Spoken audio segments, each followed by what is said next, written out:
Ladies and gentlemen, good day and welcome to the Titan Company Limited Q3 FY24 earnings conference call. As a reminder, all participant lines will be in the listen-only mode, and there will be an opportunity for you to ask questions after the presentation concludes. Should you need assistance during the call, please signal an operator by pressing star, then 0 on your touchtone phone. Please note that this conference is being recorded. I now hand the conference over to Mr. C.K. Venkataraman, Managing Director, Titan Company Limited. Thank you, and over to you, Mr. Venkataraman. Thank you very much. Hello and welcome to everyone on the call. Quarter 3 was a very good quarter in terms of sales growth for the company, standalone as well as consolidated, including CaratLane and Teal subsidiaries. This growth was driven substantially by the jewelry business and the watches business, while eye care, ethnic wear and the perfumes categories were under pressure in terms of sales growth. But our overall understanding of all the categories and various strategies that are already in place gives us a lot of confidence for Quarter 4 and FY25, and the overall confidence level in the company is very high, and we continue to be bullish on the prospects for all the businesses. And the rest of the information is on the presentation which you have access to. Now we can move directly into the questions, please. Thank you very much. We will now begin with the question and answer session. Anyone who wishes to ask questions may press star and 1 on the touchtone telephone. If you wish to remove yourself from the question queue, you may press star and 2. Participants are requested to use handsets while asking questions. Ladies and gentlemen, we will wait for a moment while the question queue assembles. The first question is from the line of Devanshu Bansal from Emkay Global. Please go ahead. Yes, sir. Hi. Thanks for the opportunity. Sir, retail UCP growth as well as like-to-like growth has seen a meaningful deceleration compared to previous 2 quarters. So what are the reasons attributable for this? Do you expect growth to bounce back in the coming quarters? This is for Tanishq. Yeah, hi, this is Ajoy here. I had mentioned in the previous quarterly call that there was a certain timing effect of Shraddh between quarter 2 and quarter 3. Last year it was in quarter 2 in September. This year it was in quarter 3 in October. So consequently, that time we were not able to estimate exactly what is likely to be this interplay. So yes, to that extent there is an impact. And the second piece is, so we had a very good festive season growth. In fact, very happy with that. But then thereafter in December, there seems to be, a blip, perhaps driven by a sudden spurt in gold prices, which happened. Between November to December, gold prices went up by 200 rupees a gram. And over previous December, it was 800 rupees a gram. So sometimes when that happens, there is some hesitancy from customers to come into the market. And, therefore what we looked at is, we looked at data from September to November and compared. And there the growth continued to be very healthy because that covers Shraddh in both the years. And then December was a particular month. And then again, Jan has been good. So in many ways, I would consider December as the blip and the Shraddh period, which is resulting in the sales figures looking lower than the previous quarters. My confidence is that in quarter 4 we will bounce back. How much more it will bounce back, I can't say, but one is hoping and expecting it to be better than quarter 3. Got it, sir. Second question is on the margin front. The jewelry EBIT margin has declined about 80 basis points this quarter. In my opinion, a 2% mix change towards studded should have resulted into only half of this decline. Plus, there should have been some operating leverage as well. So what are the other growth investments that we are doing which is leading to this kind of a margin decline? So I'm not very sure about the math behind what you said, but the reasons for margin decline are as follows. One is, as you pointed out, studded ratio or studded mix being lower. That is certainly one of the reasons. The second thing is that there have been, the competitive intensity goes up whenever gold prices rise significantly. So even in quarter 3, we have seen gold prices go up 16% year on year. And that's the season where everybody is waiting to sell. So naturally market competitive intensity goes up. And therefore we've also responded tactically with offers, with exchange, with a program to protect gold rate for customers like we had done earlier on as well. Because for us, ensuring that during the most important season we don't lose share is a priority. So some amount of payout is there, and of course marketing we have also invested during this quarter because there is growing competitive intensity, so we felt it's the right time to put in. So we continued our advertising in for weddings, we continued besides the festive season, and we also did some work on digital, on studded, etc. So marketing costs also went up over last year to some extent. So these are all the top 3 investments that I can think of. I don't know if the math adds up in your mind, but these are the 3 things. Yeah, so I was taking a 20%. Yeah, sure. Just to add, if you look at quarter on quarter, there could be several things, but 9 months, if you look at it, is reasonably okay in the way we have been talking about. So, yeah, just to add that. Yeah. Thank you, Mr. Ashok. I have more questions. I'll get back in the queue. Thank you very much. The next question is from Latika Chopra from JP Morgan. Please go ahead. Yeah, hi. Thank you for the opportunity. My first question was, if you could share your store opening plans for key jewelry formats, Tanishq, CaratLane, and Mia. And I noticed, in this fiscal year, YTD, you've opened 43 Tanishq stores and 50 Mia stores, but only 40 CaratLane stores.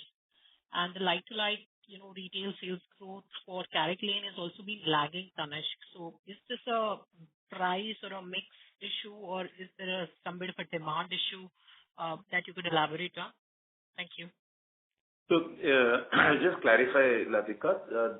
We have in domestic opened 36 Tanishq stores. The remaining, I think, will be to do with international. And in Mia, 50. CaratLane 40, those figures are right. In Tanishq, we saw the opportunity to up the play, and even though we had not planned so many, we went ahead and expanded because we found the right opportunity, right property, and we were able to get those going before Dhanteras. And we have now, in a way, expanded the list of towns and markets and said whenever the opportunity presents itself, we will go ahead and open because execution can follow thereafter. In the case of CaratLane, while 40 have been opened, there were, I think, 90 opened last year.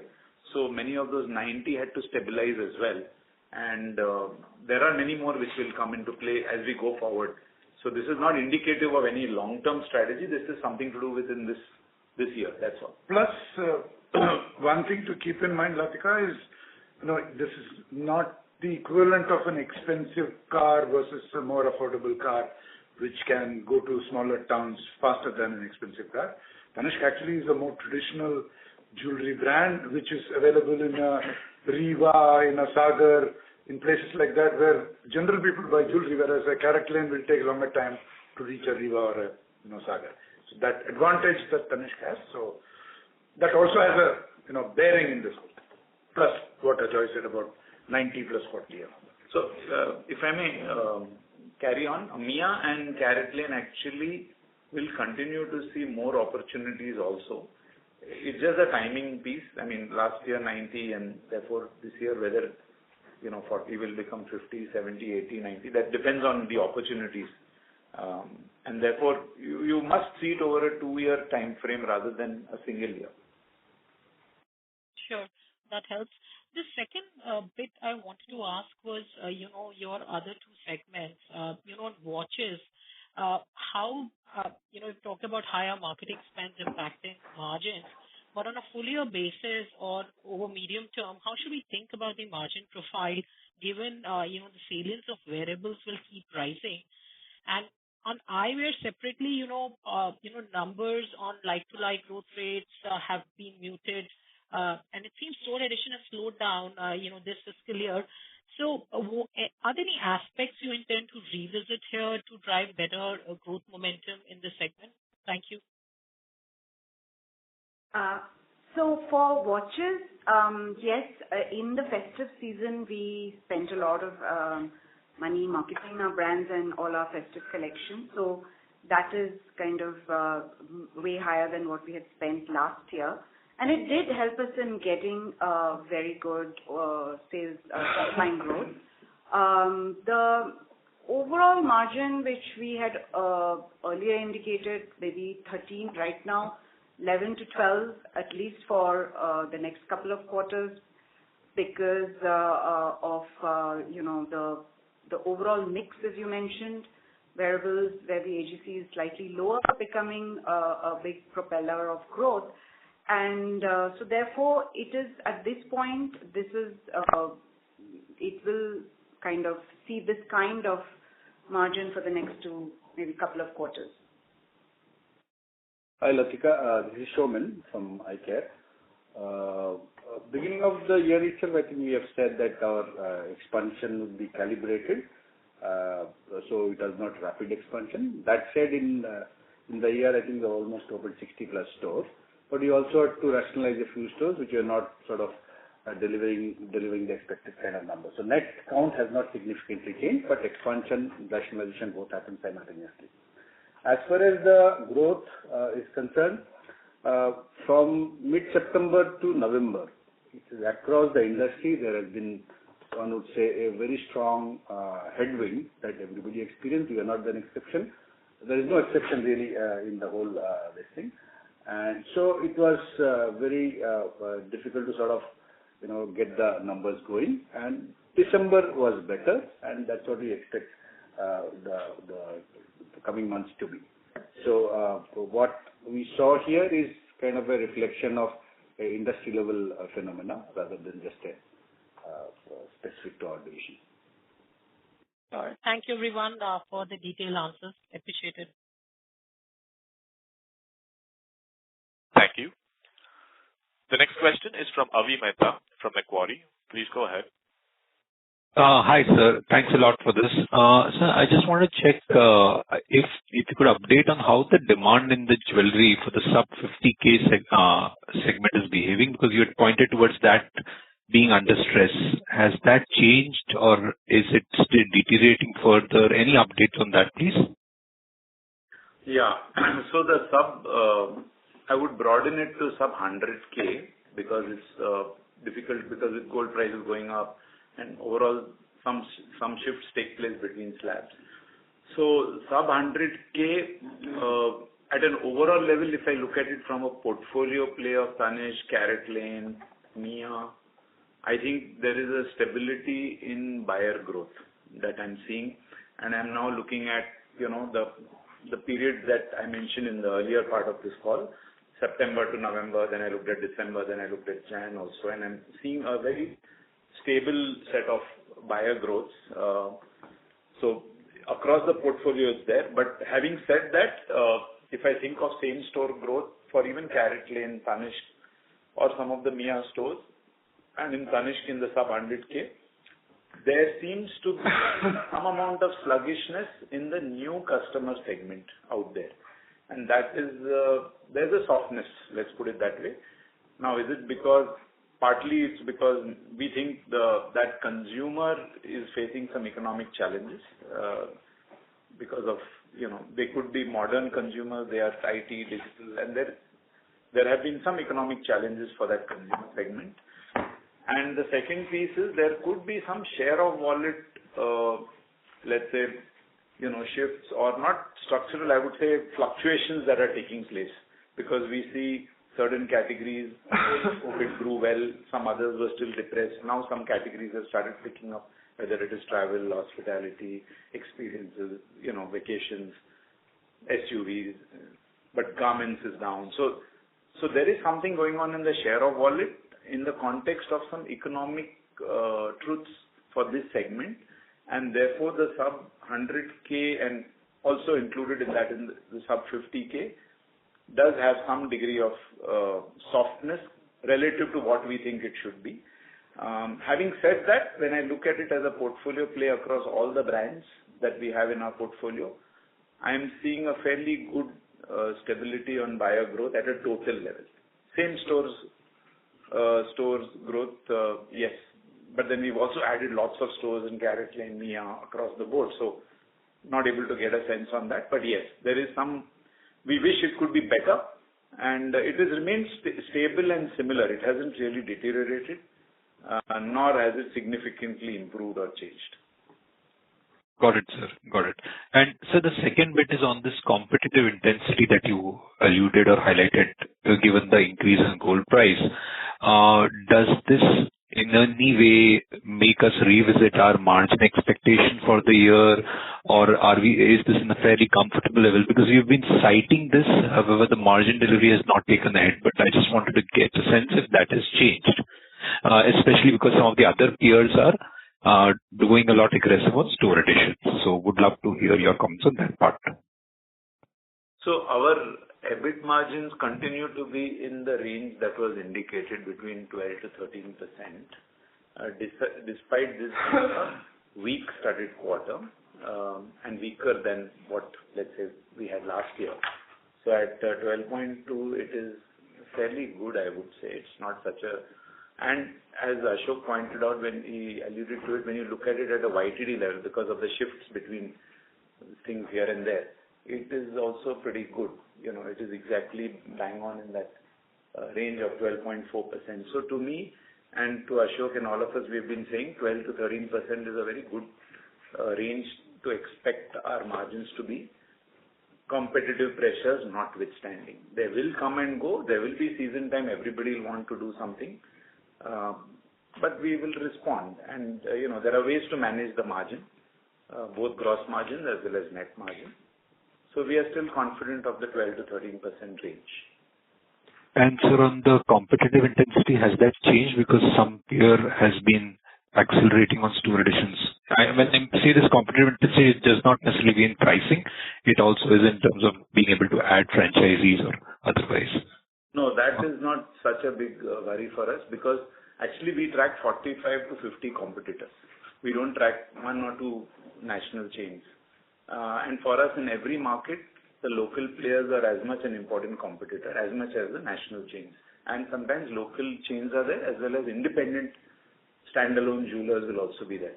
So we track it at city level, and frankly, one or two players adding 10, 15, 20 more stores or 30 more stores doesn't move the needle, because already there are existing players there, and in many of these cities we are the challenger. So we actually think it's good if more players get into organized play, because that strengthens, in fact, that brings out the strength of our brand even sharper in those markets. So market share is not a concern, right, sir? That's all I wanted to know. That's your salience of market share continues to grow up. That's what I wanted to make. Market share, I think we have gained in many markets and we have remained stable in most others. Perfect, sir. That's all from my side. Thank you very much. Thanks a lot, sir. Thank you. Thank you. The next question is from Vidisha Seth from Ambit Capital. Please go ahead. Yeah, thank you for the opportunity. I just had one question on the studded mix. What is the reason for softness seen in the studded jewelry at standalone level? While you mentioned that there was a blip in December for the overall jewelry space due to sharp increase in gold prices, but the reason to ask this is that the trend is in contrast to the growth that CaratLane has seen. So is it that the accessible or entry level part of the portfolio is relatively unaffected?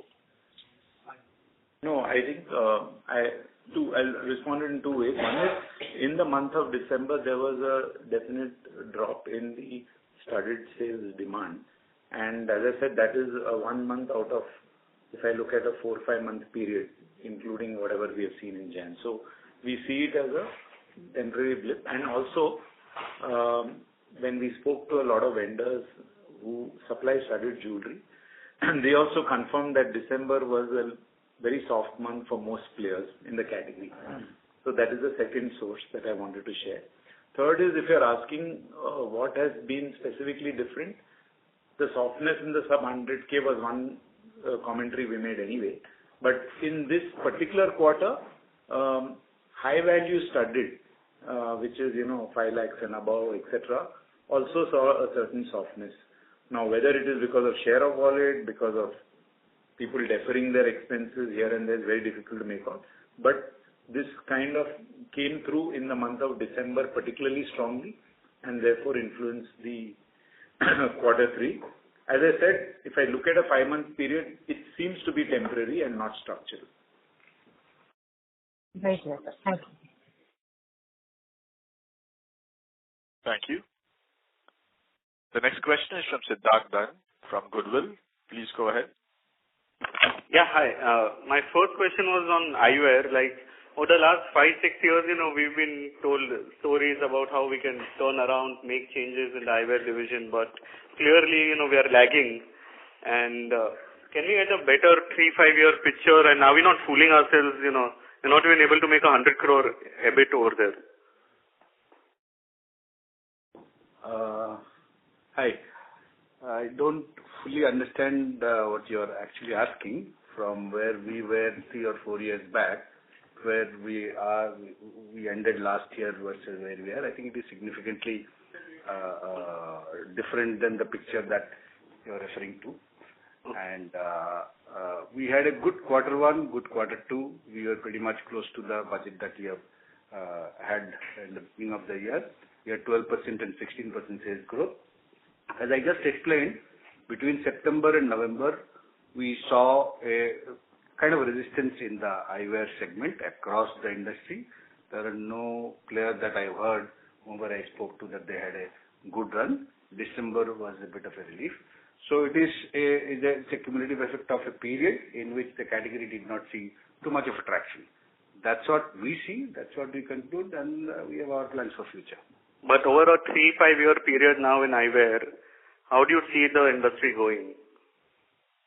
I am not going to make a prediction for another 3 to 5 years. Right now we are looking at the next quarter, and as we plan for our FY25, we'll probably share with you our plans. Okay. And my next question then would be around TEAL. We are doing some good business around semiconductors and all over there, but there's not much out for shareholders to know. So what's the business that we are doing? What's the market scope over there and a customer profile or something like that? Siddharth, you're talking about TEAL? Yeah, TEAL. There were some media articles about our new facility around Hosur and all, but... Yeah, our two main businesses in that subsidiary are manufacturing services, where we make very high precision components for the aircraft and defense industry. Our customers are people like Collins, Pratt & Whitney, engines and all that.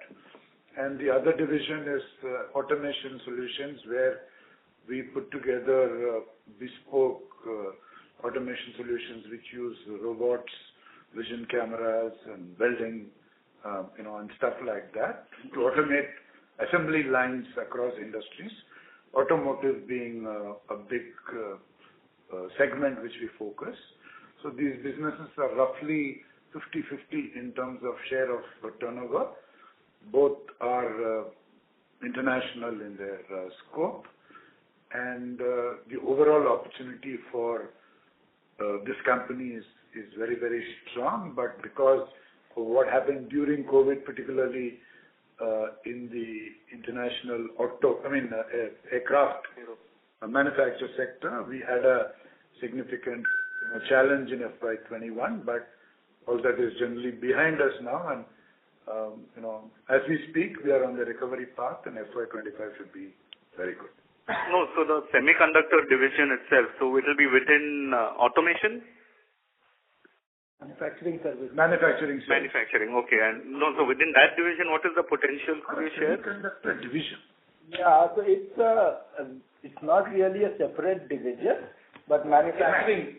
This is for the semiconductor machinery industry. Correct. We make sub-assemblies for the semiconductor machinery industry. Yeah. The manufacturing services arm division does that. Okay. So within that, it's a small division. It's a segment. It's a segment within the manufacturing services. Within the manufacturing. Okay.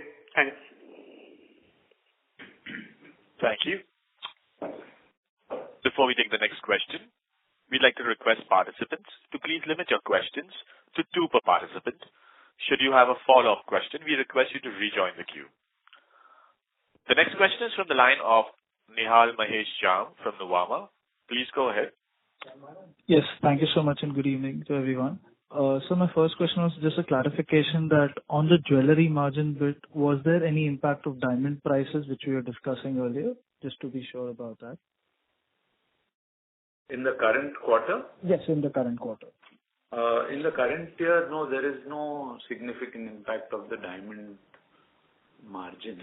There might have been something last year, but it was not material enough last year, so I don't know. But in this quarter, there is nothing that is extraordinary. Yeah, more referring from a negative impact rather than a positive one. Small corrections, I think we spoke about on Solitas side. But it's not very material. No, nothing material, I would say. We took some minor price correction on Solitas, but it's a very small quantum which we felt was appropriate. We took, but no, nothing material, because at an overall level that has not really impacted too much anything. Nothing to call out really. Sure. Just to clarify. The second question was again, comparing CaratLane and Titan. Is the first time maybe for a span of a few months or quarters we're seeing the SSG profile being slightly different between a Tanishq and a CaratLane. So just to understand, is it more, in your opinion, a perspective of maybe the different customer segments and how they've been impacted, or a lack of activations, or any other aspect that you may want to read into looking at, say, the last 9 months? No, I think two things. As I said, in Tanishq, you cannot take the entire Tanishq performance, whether same store or gross, and compare it to CaratLane, because the price points and segments are very different. Then there is a very large gold component also sitting in Tanishq. So actually, the studded, and within Tanishq, the studded less than 1 lakh and less than 50, and CaratLane is mostly below 50,000, the bulk of that. So I think they are not directly comparable from the figures you have. And the second piece is CaratLane has had they've had it lots of stores last year. So, and many of them in the same towns as well. So there is likely to be some pluses and minuses happening there. In the case of Tanishq, the same store growth upside has been, or better performance has been also driven by the gold part of the business in this quarter. So I'm not reading too much into this. I don't think, and of course the segments are different. I'm picking up a thought which Venkat had shared in the last earnings call, that when it comes to gold business, it's a question of gaining share, because the market is already penetrated, customers are already buying gold jewelry. But when it comes to studded, and that too in the sub 50K, it is a case of market expansion. That segment is getting created as we go along. And therefore, there's not much share to gain as much as getting more customers into this pie. And that process doesn't happen overnight. So therefore, the behavior of that segment versus the behavior of the overall jewelry segment will be different. So in that sense, yes, the customer segments are different and the opportunity spaces are different. Got that. Could I just take one final question? Is that fine? I'll just go ahead. That for the watches and wearables business, I think when we had the analyst meet 2 years back, we were looking at a target of 18% margin. Just wanted to check, are we on track and looking forward to that? Well, that was like a very, big dream, ambition that we talked about, 10,000, and later we had revised it down to 16%. 10,000 would still be doubling the sales turnover in UCP terms from 5,000 crores to 10,000 in a matter of 3 years. So obviously all of this requires a lot of investment, and then we later kind of made it more realistic. So we are still pushing for maybe a 15-16% in the next, after 2 years. Yeah. Thank you so much. Thank you. The next question is from Percy Panthaki from IIFL. Please go ahead. Hi. I just start with one clarification. You have mentioned in your PPT that the India jewelry growth is 21%. Would I be right in assuming that that's a primary growth number? Yes. Our growth for the division, excluding CaratLane, just Tanishq, Mia, Zoya is 17% in secondary retail. Tanishq is 16%. And the primary growth would be around the 21-22% mark. That's what you're saying. And that's to do with the timing shift. In fact, we had a better secondary growth in the previous quarter, if you recollect, and the primary growth was lower at 20%. So some shifts due to the season shifting. Okay. So basically the secondary sales growth is 17%. 17% for the division, 16% for Tanishq. And CaratLane is separate. 32. Understood. And therefore, YTD, they give you a better fee. Look at YTD. Sure. When you say 21%, does that include the CaratLane in it? No. That is separately reported. Okay. Secondly, I just wanted to ask, and it's not a question pertaining to the quarter, but more of trends that you have seen in last few quarters. Do you think that at an industry level there is an accelerated shift from unorganized to organized which is happening? Anyways, there was a shift happening since many years, but has this shift really materially accelerated? And if so, what are the drivers of that acceleration? Because we are seeing not only you, but many of the other players, at least in the listed space, 2 or 3 other stocks are also reporting fairly high growth numbers. So just from that point of view, I'm wondering if there is anything to read. See, even the World Gold Council data which I see for demand, of course, they don't include exchange jewelry and all that, but for whatever it is worth, in Q2, that is a September quarter, they have actually, I think, shown a slight decline on a YOY basis in the jewelry demand. Whereas I think all the organized players have done very well. So that is the context of the question. So is there any such accelerated shift, first of all? And if so, what are the drivers? Is hallmarking a really big driver? And if so, I mean, just your thoughts on that. No, I also think, I don't have the hard data right now, but overall, if I see the growth and market share that we keep tracking for local players and then chains and our own brand, we have been seeing that as more and more chains are opening across different parts of the country, the growth rates are different, and therefore, yes, there is some kind of acceleration. And I think with people getting listed and having access to capital, there is greater expansion that is going on, and some of the other players are wanting to expand, put up stores, and then probably go for IPO also. So there are both sets of players. The other piece that I am Therefore, yes, to what you're sensing, I also tend to resonate with that. Notwithstanding the World Gold Council figures, because their figures are on kgs and grammage and all that. So, sure. And it's too macro to conclude. The second piece is, there's another phenomena that exists, that many local players are also becoming organized in the way they operate. They may be a one-off store or 2 or 3 stores, but they are changing the way they operate in response to the reality that they are facing. And therefore, they are becoming sharper in terms of the customer service, the store ambience, the marketing that they're doing locally, or even the kind of services they are offering and transparency with which they are also doing exchange and other things. So I think they have also understood that the name of the game is to become more organized and more transparent and therefore gain trust. So I think that's the other phenomena that one is seeing. And therefore, I think this is secular and will continue to accelerate. Understood. Also, just wanted to get some idea on a 3-year horizon or a 5-year horizon. What is the total number of Tanishq stores that you would be looking at, let's say for FY28 or something like that? To be honest, I don't have a number in mind. We are approaching this from a 1-2 year horizon because opportunities are emerging all the time. And to just give you a broad feel, we are present in 264 or 265 towns approximately. We think in existing towns, as new catchments are emerging as well as newer towns, there is no reason why, we in the next couple of years, why we can't reach out to 300 towns. But beyond that, can I have an answer? No. How many stores? No idea. So allow us some time, maybe whenever we have the investor day or when we are able to share with you a slightly longer horizon, we will do that. Right now, I don't have a number. Okay. So that's all from me. Thanks and all the best. Thank you. The next question is from Aditya Soman from CLSA. Please go ahead. Hi, good evening. So one question on the international business.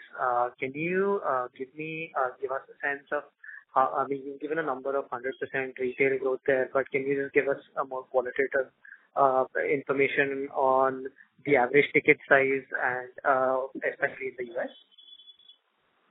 Sorry, what is the first part of your question? I missed the first bit. Second bit on average ticket sizes I got. Yeah. No, just in terms of qualitative information on ticket size and the customers that you're probably a typical number of customers that you're looking for at a store level. And any sense on that would be super useful since we don't have context on those stores. Sure. This is Dinny here from the IBD team. In ticket sizes across the board in almost all of our international locations are significantly higher than India.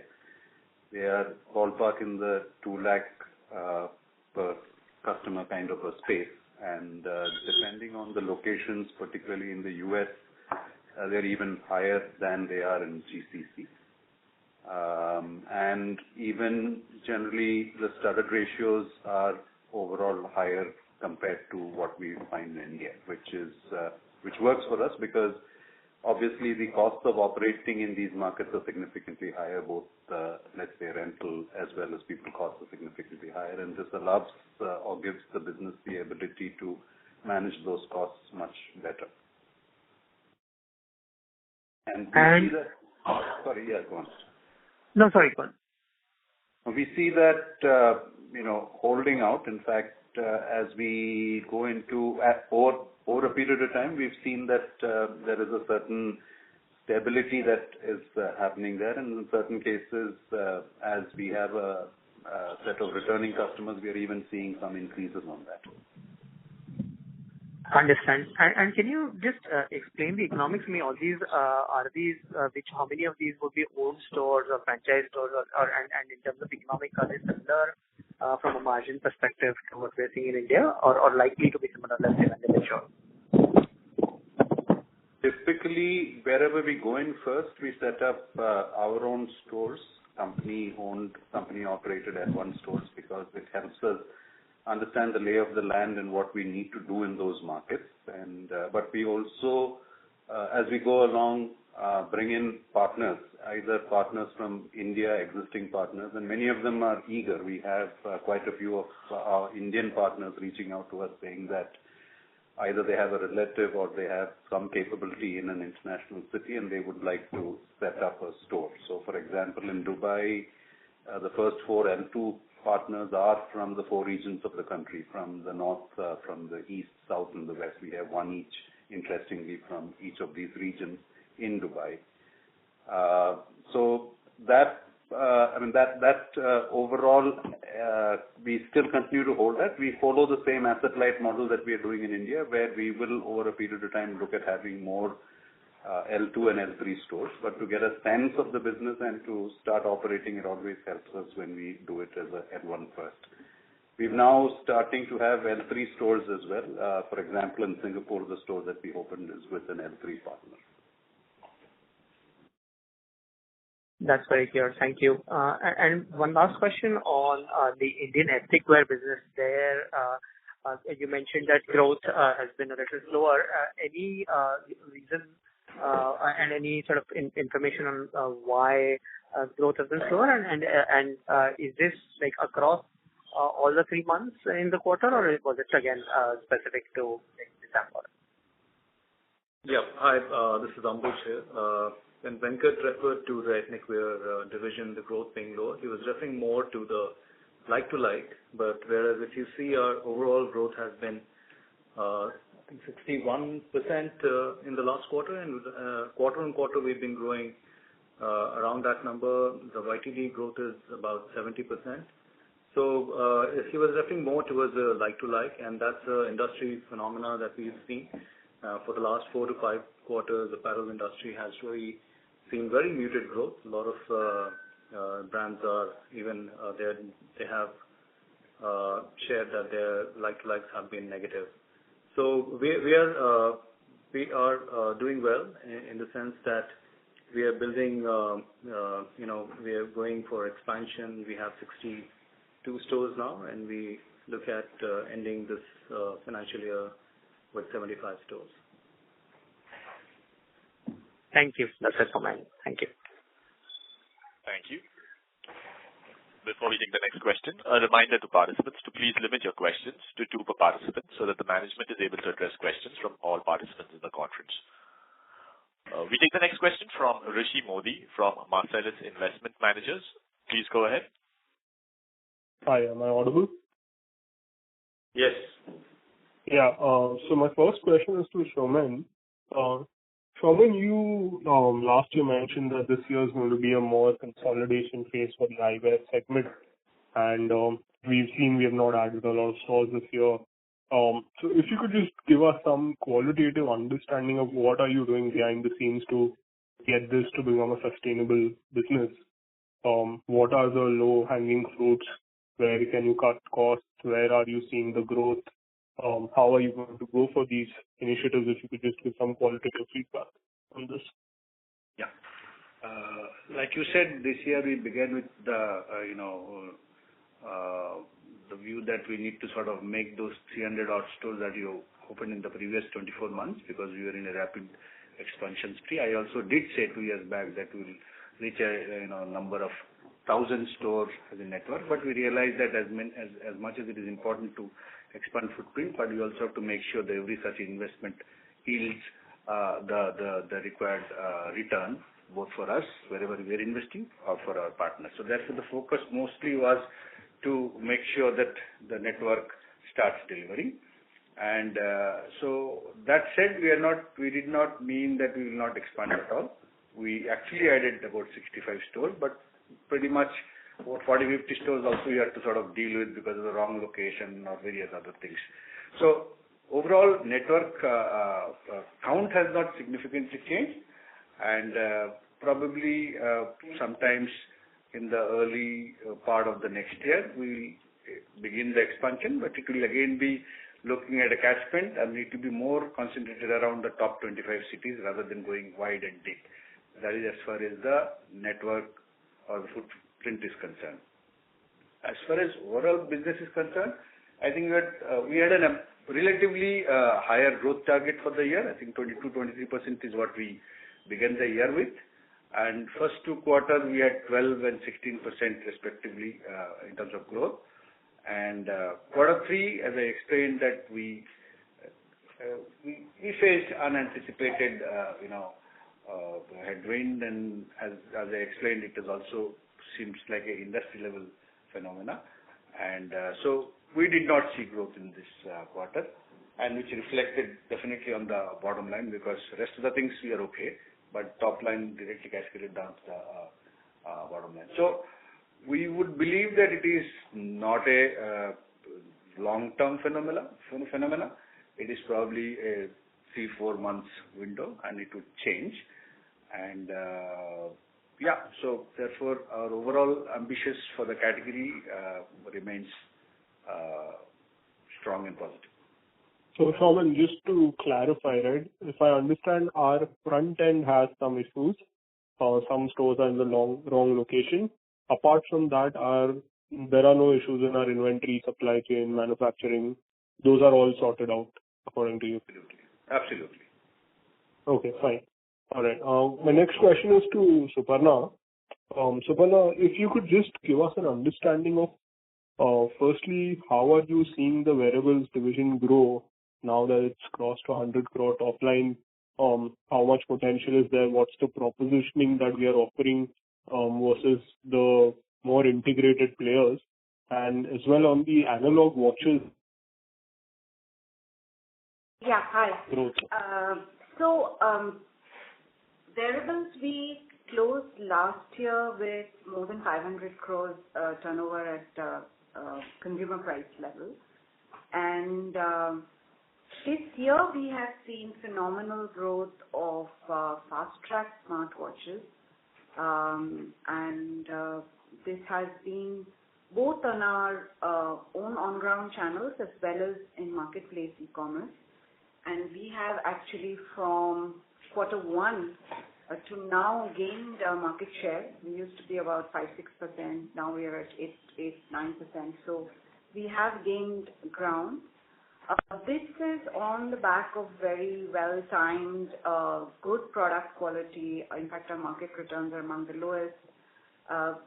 Very well-styled products in the 1,500 to 3,500 to 4,000 rupee range. And we also had a very big campaign with in quarter two, which kind of gave us a lot of visibility on fast track smartwatches. Going ahead, the game will be played both from fast track smartwatches, which will be in that rough ballpark 2,000 to 3,000 rupee price range, as well as with Titan smartwatches, which will be roughly the 8,000 to 15,000 price range.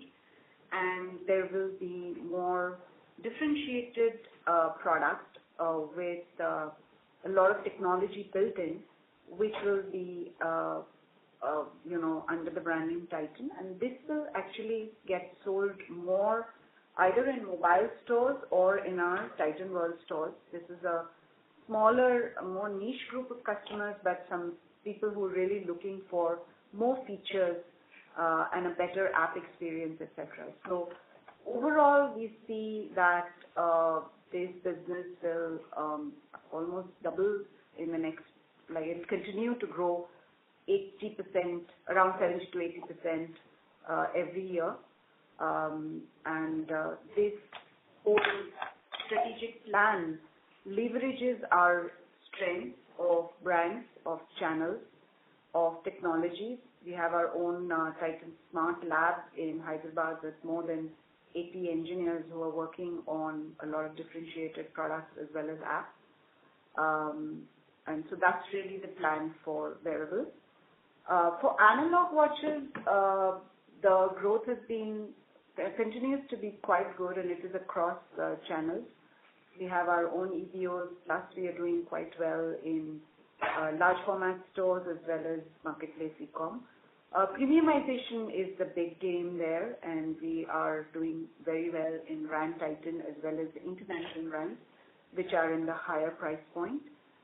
Quarter 3 was an important quarter where we broke some new ground with the launch of 2 sub-brands, Vibe from Fast Track, which is a young women's fast fashion kind of watch brand, sub-brand, and Pose from Sonata, which is the more mass brand, which is for both men and women.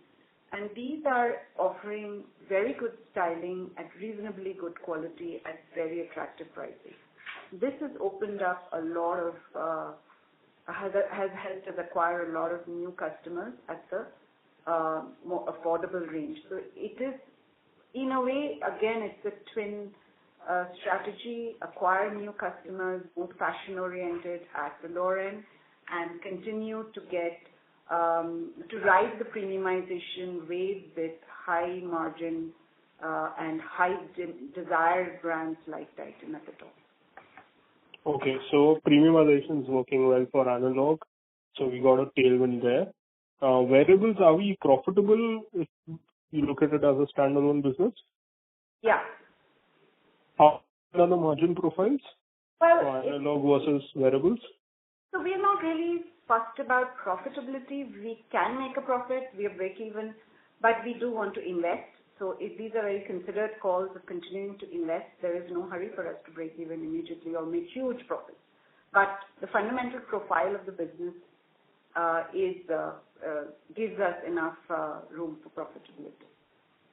Okay, so the unit from place, so you are investing up profit not coming in. Could you repeat that? Your voice is cracking. Yeah, no, I was just informing that the unit economics for profit is there for wearables. You all are just upfronting the investment maybe through marketing or tech investment. That's not leading to profitability right now. Okay, fine. All right, that's it from my end. Thank you. Thank you. Thank you. Next question is from the line of Dhairya from ABG. Please go ahead. Am I audible? Yes. Thank you very much for the opportunity. Actually, my question was more related to primary sales made to L3 franchises. So this was a follow-up question maybe on the UCP. So I just wanted to understand if you can shed some light on how the new stores perform in terms of sales made to them, the total primary sales, and how are their turnovers and inventory for the first couple of. So when we say primary, it's not so much new store. There'll be a few new stores, but a bulk of that is to existing L3 partners who stock up or stock down based on the season. So in this quarter, because it was a festive quarter and the festive season was late, the primary effect that usually happens in Q2 didn't happen and happened in this quarter. And whatever they have upstocked, it's as per their norms. It's not something that they have stocked up and they're going to return back. For new stores are stocked as per the norms based on the absolute turnovers we expect to see in year one, and a minimum threshold is put there. So most of the primary versus secondary difference in growth that you're seeing is nothing much to do with new stores as much as to do with existing L3 partners either having stock norm increases because of their business has grown itself. Okay, I understood. Just one clarification. You said that for new stores, it is basically the sales which you are expecting plus some additional stock which they are keeping.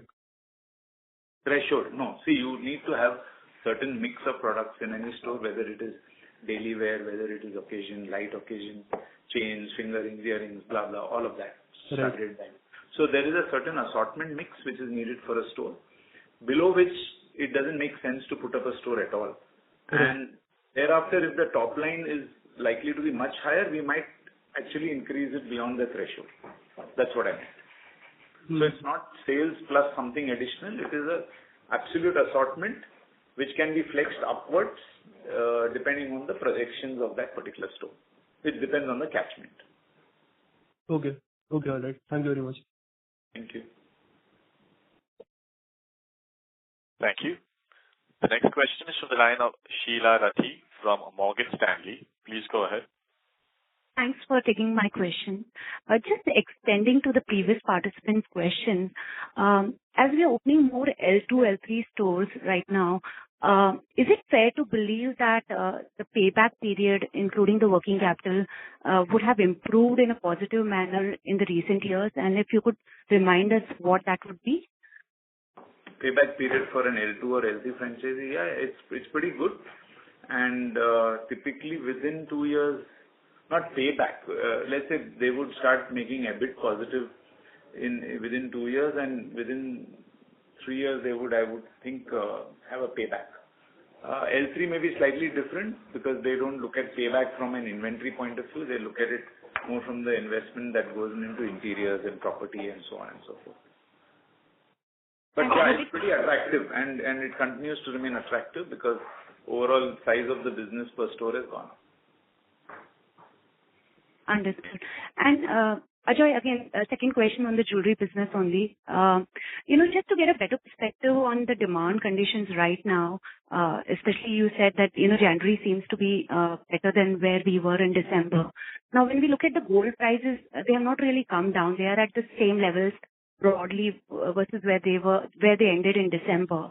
So is it fair to say that, is it one of these three that either the customer has accepted this high gold price and is, coming back to the stores, or the customer is very excited about the upcoming wedding season and they're coming back to the stores? Or is it that, we are making necessary investments like we did in the previous quarters in terms of getting the customer back to the stores and it is much higher than where we were earlier? So, to be honest, I also can't give you a firm answer, but I think the first point that you raise is the more likely, where customers start accepting that this is the new price of gold. And in general, I think December, lot of travel, lot of share of wallet expenses going here and there is also a hard reality. So for whatever it's worth, Jan is certainly not at all like December, and thankfully so. And would it be... reasons I wouldn't give too much weight to because it's difficult to gauge. I don't see anything significantly, driven by wedding or whatever. That will happen as it keeps happening. Thank you, Ajoy. Thank you. Thank you. Next question is from the line of Tejas Shah from Avendus Spark. Please go ahead. Hi. Thanks for the opportunity. My first question is for Ajoy. Ajoy, you mentioned that you step up investments tactically sometimes to respond to competitive pressure. So what is the nature of this response? Is it more discounts or ad spends or something else? So usually it will be a combination of both. Offers could be there, exchange can be another one, gold price protection plan if there is a lot of volatility. And we hear also from customers staying away. We try. Some of them may work, may not. Marketing, yes, that's also another piece which we do. But marketing typically would be around this particular offers or promotions that we may run, whether exchange or otherwise. And marketing is also somewhat strategic. Let's say we see that wedding needs to continuously be on as an always on. So we are continuing to invest. And we, even if the season is up or down, we may say, no, let's sustain it. Because suddenly you might find that a rush of people coming in. But it's a mix of all these three. Got it. And the second question, more the results that we have seen, which have been reported for the quarter in lifestyle retail so far, we are witnessing a very sharp demand deceleration for many categories. And some companies have called out or attributed this to very high base which was created last year because of COVID bump up. So are we seeing any such base effect in our numbers, and how are we reading consumer sentiment for near to medium term? Firstly, the income classes where different industries and different companies particularly operate would have a great bearing on the question that you're asking. So we're seeing a lot of slowdown or sluggishness in staples, in motorcycles, whereas cars, particularly the SUVs and above, are doing exceedingly well. Titan Company's broad customer base is in the top part of the income pyramid, and that has generally played out well for us over the last many years. And the substantial share of jewelry business in our portfolio, and jewelry is not an indulgence product, it is a store of value also. And in a category where the market share is low and an acceleration of formalization is also happening. So in a way, the performance of Titan Company over the last many quarters has been better than some of the examples that you're citing. And in a way, it is continuing. If I look at some of the results which have come up in the last couple of weeks, it continues to reinforce that. And our own performance in jewelry in Q3, while it was slightly lower than Q2, it was actually overall strong if you look at the portfolio of jewelry. Our performance, sales growth performance in watches was also very strong. It's in eye care, it's in same-store growth of Taneira, it's in the perfumes business. International has been very strong. It's in eye care and the other two that, we've had some challenges. And these need to be seen, finally a quarter is just 3 months. So from a lifetime of a brand, and I'm not here talking about a long lifetime, but from a 2-3 year time frame, a quarter is still only a quarter.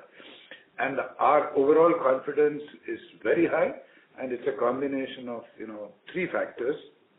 One is the prediction on the growth in these top income class segments over the next few years when we move from 2,200 to 5,000 per capita GDP. It's actually a very high growth rate of these top 2 income segments, in fact, even the third income segment, and therefore we're going to get a tailwind from that. The second is in most of the categories in which we operate, our market share is still single digit, and combined with the acceleration in formalizing, that's another tailwind that we're seeing. And the third is that our natural behavior and strength in terms of going deep into Bharat with all our brands is accelerating, some of the town names I mentioned. So Considering all these three things, our overall outlook for medium term, which is FY25, FY26, continues to be very strong. We need to become better in managing our operations and extract more value from the scale that we are actually generating. That is going to be the focus certainly for the company and all divisions for FY25. Thanks for a very detailed answer. Thanks, and all the best. Thank you. The next question is from the line of Manoj Menon from ICICI Securities. Please go ahead. Hi, team. I have a couple of ones. One on the gold price premium, Ajoy, the commodity premium. Where is it currently? And do you still think, there is significant corrections you need to make over the next 12-24 months, in the context of accelerated formalization and, the existing brands also expanding, etc. The reason I'm asking because even in a very competitive market like Chennai, as I understand, I think still there is a 1% premium which you still manage to, hold on to. Yeah. We still do that. We have a premium across markets, and it varies in different markets. We think we can continue to hold on to that premium because that small percentages, whatever they are, Chennai notwithstanding, I think the customer is willing to give that premium for Tanishq and the reliability as well as our exchange program and so many other transparent, trustworthy practices that we follow. So we think we can continue to hold. Of course, if the the rest of the market goes down further, then we will have to respond. But I'm not seeing so much of that happening unless and until there is some increased amount of smuggling and other such things that come into the market, which I can't really say. So as of now, we think we can continue to hold onto the small premiums that we are continuing right now. Okay, very clear. Is this hypothesis, will it hold good, even in a scenario of, let's say full-fledged actual implementation of hallmarking on the ground, including inspection, etc.? Yeah, I don't think that hallmarking has not driven this. I don't believe hallmarking is the one which has created this. It is just price warrior approach by different players. Okay. Hallmarking is not the driver. Okay. Secondly, when we look at the medium term now with 100% ownership of CaratLane, how do you look at both the brands, CaratLane and Mia? Do you really think you need both of them targeting different, consumer, let's say requirements, or sometime in the medium term, have you thought about it saying that, look, is it like better to focus on actually one? Actually, I've maintained this earlier also. These are two horses in a multiple horse play. There are many, many players in this, and this segment is growing. And both these brands are not only growing but are also very profitable. So actually, it helps us. In fact, even Tanishq plays pretty much in the everyday space significantly in the diamond. So if you ask me, there's Tanishq, there's Mia, there's CaratLane, and as more players come in a given catchment, in a given market, if we are the dominant player there, in a segment which is evolving, it's great. Thirdly, the psychographic profile for each of these customer segments is very different. Even the product language is different between Mia and, let's say, CaratLane. Mia also has a lot more of 14 karat, CaratLane has a different kind of profile. So I think if you visit each of our formats and look at each of the product mix, you will find that there are some overlaps, but there are also some certain areas which each brand is very, very strong in. So I think as long as the brands are profitable and continue to grow, which we are seeing very good growth and good brand profitability, we don't see any reason to, consolidate or try to. And anyway, there are separate teams running each of these. Very clear. Just quickly, between Mia and CaratLane, what would be broadly the, let's say, the proportion of consumers, who would have shopped at both, or the loyalists, what I'm trying to and get it. Is it a significantly higher number, or, is it largely driven by both brands are growing by, let's say, outside of, or let's say, getting newer consumers into your group? So I would instinctively feel that they are getting new consumers, and the overlaps are not so much, but I don't have data to kind of, Between Mia and Tanishq, there will be overlap because Mia is a sub-brand of Tanishq and it's also available in the Tanishq store. So a lot of gifting, older customer buying for a younger person, etc. But I think CaratLane and Mia probably will not have too much overlap, but I'm just giving you a very top of the mind answer. Sure. Thank you. And with one quick one, if I may, when I think about the next 12-24 months, is it fair to assume that nearly 100% of your incremental expansion in jewelry will happen through L3? Given the state of balance sheet currently, which is still very strong, but with debt, etc., is it fair to assume that you will actually dial up the L3 route versus, let's say, the last couple of years? Not really. We are actually pursuing more L2s. L3s are for certain markets. It's small, remote, and so on. In fact, L2 makes more profitable sense for the company is what our understanding is. Capital efficiency could vary, but I don't think Ashok, maybe if you want to add anything. Nothing significant shift we expect at this point of time. I think the same ratio is likely to continue. Sure. Thank you. Thank you so much and good luck to you. Thank you. Thank you. We'll be able to take one last question. We take the last question from the line of Kunal Vora from BNP Paribas. Please go ahead. Yeah, thanks. So in an earlier question, you indicated confidence about growth in FY25 and 26. So is it fair to say that you're confident of delivering the 20% CAGR in jewelry, which you aspire to deliver? Yeah, that was something which we shared in that investor day one, where we had given some kind of. Yes. Yeah, of course. We continue to see positive signs there, and we will continue to. YTD growth rate is. YTD growth is in that range anyway. Even though last year we exceeded the CAGR goal that we gave you in the 5-year or 4-year horizon, we had actually exceeded it, and despite that, we are continuing to grow at this CAGR equivalent rate. Yeah, but you don't see any headwinds. We are seeing headwinds in some other categories. Many other categories have slowed down, but like for jewelry and for yourself, you'd think the growth rate should continue. Our FY27 guidance, which we presented in our investor day, remains same. And we are not at all worried about that. Actually, the first 2 years of that 5-year horizon has worked out very well.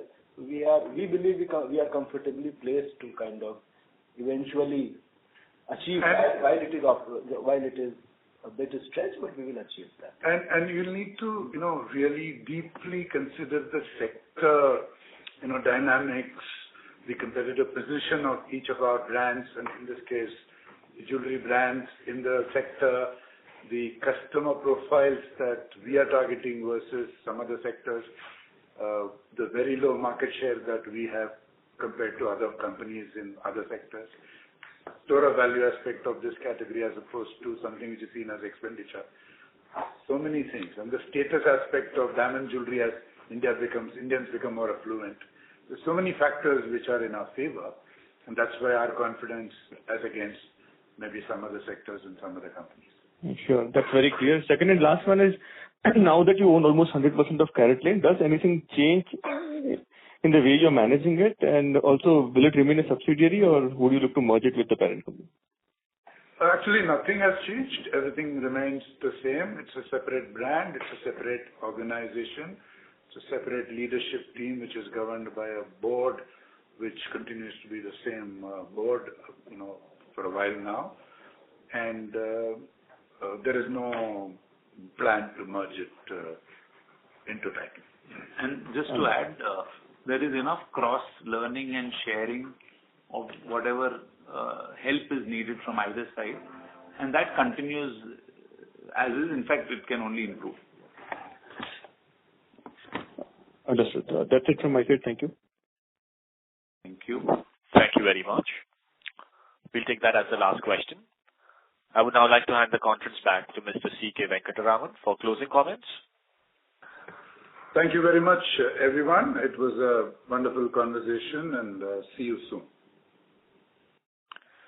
Thank you very much. On behalf of the Titan Company Limited, that concludes this conference. Thank you for joining us, ladies and gentlemen. You may now disconnect your lines.